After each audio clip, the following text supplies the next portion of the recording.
Hey everybody, I'm John and this is Blind Whiskey Reviews.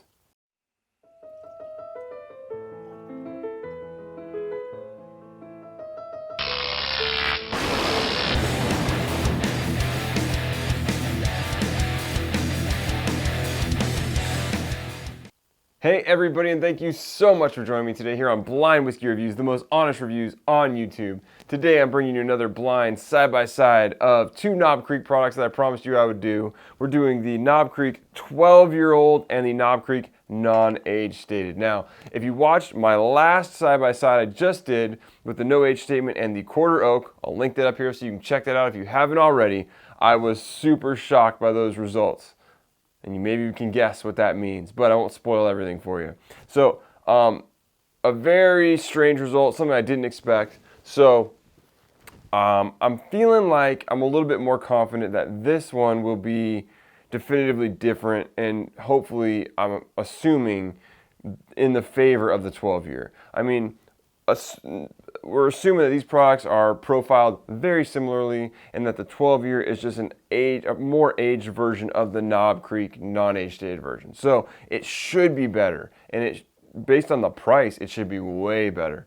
The Knob Creek 12-year goes for a little bit over $50, somewhere between $50 and $55, and this guy goes for, round about $25. We're talking more than double the price for this whiskey. Like I said, I picked this up for $24, I think. Generally, it goes between $25 and $30, and this one's about $50 to $55.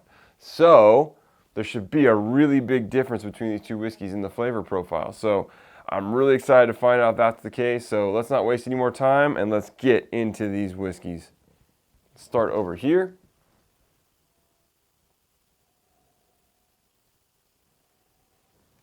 Again, we got some nice vanilla notes. Hints of dark fruit, our standard Jim Beam nuttiness, a little bit of a burn on the nose. Nice vanilla notes.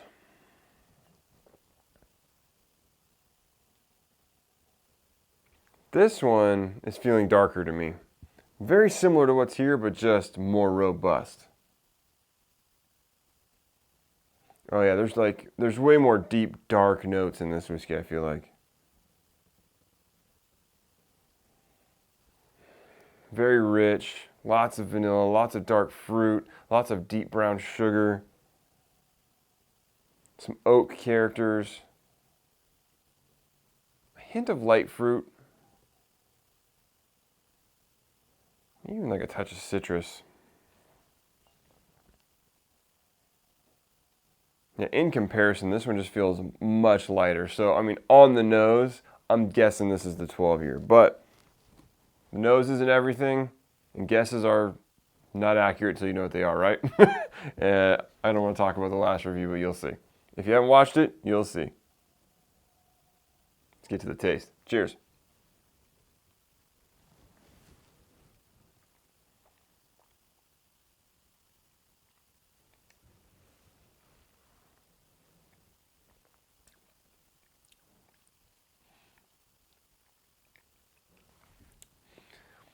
Yeah, so a little bit lighter on the flavor than on the nose.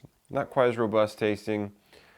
Again, very, very standard Knob Creek kind of characters. Brown sugar. Let me get another taste here. Hold on.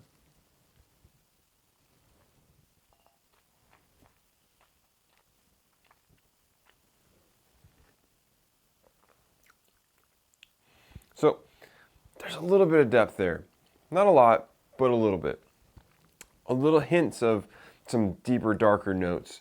A little bit of that dark fruit. Not a ton, but it's there. Some vanilla. Definitely that Jim Beam nuttiness. Not a lot. It's not overwhelming. A little bit of light fruit up front. Pretty good medium, long end of medium finish. Got some nice flavor still lingering in the palate. So let me get a little water here, and we'll move on to the next whiskey.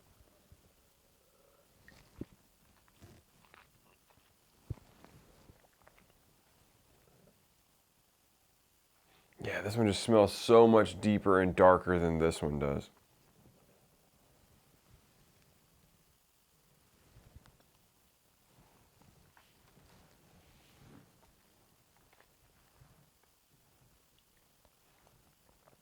Oh yeah, and it's totally there on the palate.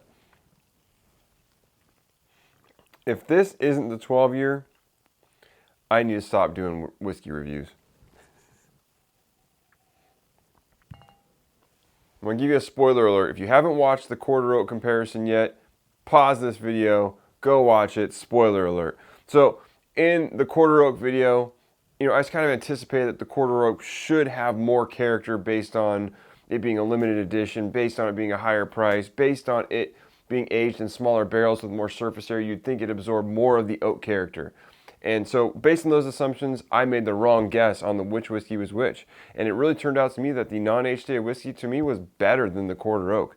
In this case, this is just definitively deeper, darker. So if I'm making that same mistake here and this is actually the non-age stated, again, I should quit doing whiskey reviews. Something's wrong with my palate. I should go to the doctor. Something's wrong with me.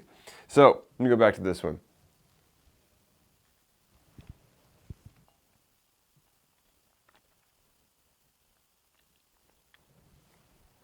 Again, very similar to this in terms of what characters are there, but it's lighter. It's lighter fruits. It doesn't have the deep, dark notes. I mean, I shouldn't say it doesn't. They're there, but they're much more refined. They're much more held back. They're not as bold. Don't get me wrong, this is good whiskey. I like the profile on this whiskey. It's just that it's different. And for me, I prefer those deeper, darker notes, those woody characters, the vanilla, the dark fruit. I like the profile on this better. So let me give another taste back to here.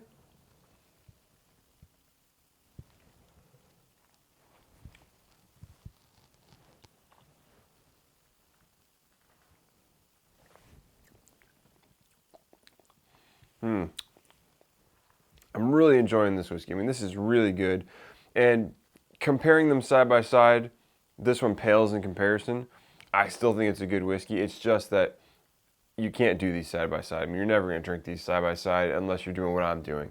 So, which is comparing them, because to me, this one pales in comparison. It's just, there's so much more depth and complexity here in what I would assume is the 12-year whiskey, that this one tastes like it's, a watered down version, which essentially it kind of is. It's not watered down, but these are obviously both the same proof, but there's just not as much robust character and flavor here. Now, we can assume based on the fact that this used to be a 9-year age statement, that it's at least, there's whiskey in here that is more than, is 8 years and younger. So for at least a majority of probably what's in these bottles, there's at least a 4-year age difference, at least. And probably more like 5 or 6.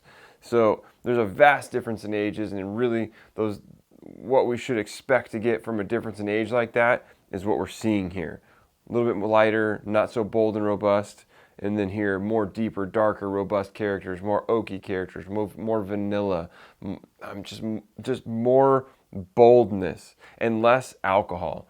Not that there's a distracting amount of alcohol in this whiskey, but it's definitely more obvious as you drink them side by side that this one is just, everybody hates the word, but this one is smoother. It doesn't have as much burn, it doesn't have as much bite. The characters are not as sharp. You don't taste the ethanol. So it's just more well-rounded than this is. Although, again, both really good whiskeys. So obviously, as you know, I'm thinking this is the 12-year. I'm thinking this is the non-age statement. And if I am wrong on this one, I'll never review whiskey again. So let's get to the results of whether I will ever be reviewing whiskeys again. And then we'll talk about the price comparison. So in today's case, 1 is the 12-year and 2 is the non-age stated. So drum roll. Wait, this isn't the mash and drum. This is number, I don't know if you can see this, number 2, the non-age stated. And this is number 1, if this will focus, I can't tell.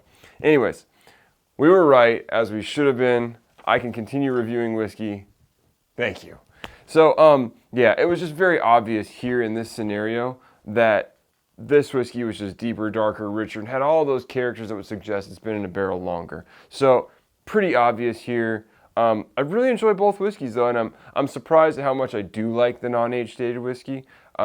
Again, not having had a bottle of this before, and the non-age stated, I'm impressed with how good it is and how much I think it's not quite as bold as the 9-year age stated was, but I don't think it's a far cry. Like maybe it's a couple of 2-3 points below. If I gave this, maybe the non-age stated or the 9 years like an 84, and this is maybe like an 81. And these are just numbers I'm throwing out there, but it's not this vast difference between the two whiskeys. So I'm really impressed with the non-age stated whiskey. Sometimes, like I think with Elijah Craig, the whiskey tastes significantly different than when they remove the age statement.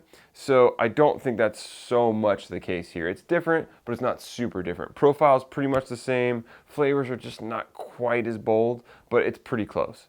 But the 12-year, this whiskey side by side just makes the 12-year stand out even more than it already did. I already thought the 12-year is fantastic. And again, I've reviewed that. Check it out. It's linked up here in the description below. It's a really, really good whiskey. Very bold, very robust, and out of the Knob Creek regular line, definitely the best one I've tasted. I mean, just really great flavors here. Now, as a comparison of price, again, we're talking about 25 to 30 and 50 to 55. So round about double the price. Is it worth it? Again, it's hard to say that it's worth it. To me, I kind of think that it is. I think that this is a really good whiskey. I think it's a very fine example of the best that Jim Beam can put out at 100 proof.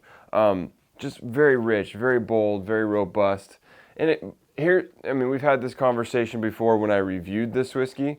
Again, if you haven't checked that out, it's up here and down in the description below. But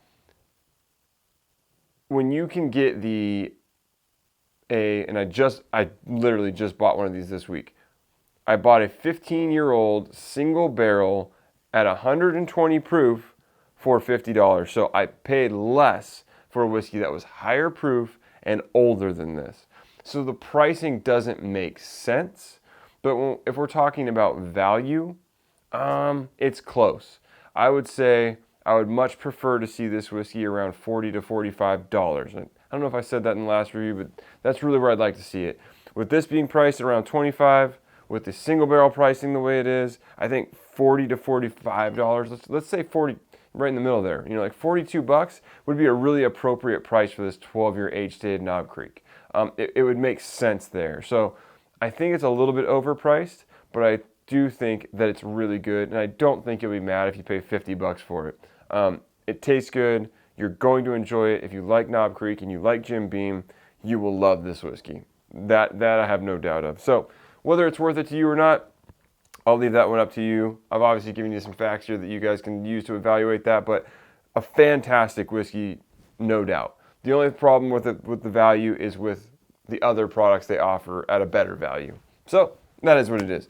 But if you've had the chance to try both these whiskeys side by side or individually, let me know what you think in the comments down below. Always love to hear what you guys think about these whiskeys. And as always, and also, we've got the comparison between the non-age stated and the 9-year coming up in next week. So, or will that be this week? I'm not sure. It's coming out soon. That video is coming to you shortly. So, don't miss that one. Keep an eye out for it. It's coming soon. Subscribe to my channel. That way you'll make sure you know when it comes out. As always, you can follow me on Instagram and Twitter at blind_reviews. You can also follow me at Mission Bottle Kill on Instagram, where I'm posting all kinds of pictures of people emptying out great bottles of whiskey. And if you want me to repost your pick, just tag at Mission Bottle Kill in the post. You can also send me an email at blindwhiskeyreviews, that's whiskey with an E, @gmail.com. And until next time, cheers.